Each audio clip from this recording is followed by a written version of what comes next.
रस्त्यात खड्डे की खड्ड्यात रस्ते, इतकी वाईट अवस्था महाराष्ट्रातील रस्त्यांची झालेली आहे.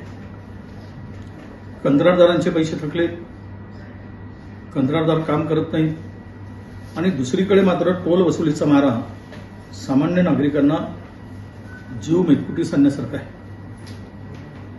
कोल्हापूर, सोलापूर असेल, सातारा, सांगली, पुणे सर्व राष्ट्रीय महामार्गांचे अक्षरशः चाळण झाले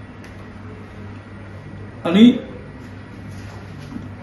जीव मुठीत घेऊन प्रवास करणाऱ्या लोकांना टोलचा मार मात्र मुकाट्यानं सहन करावं लागत आहे. हे या राज्याचं दुर्दैव आहे.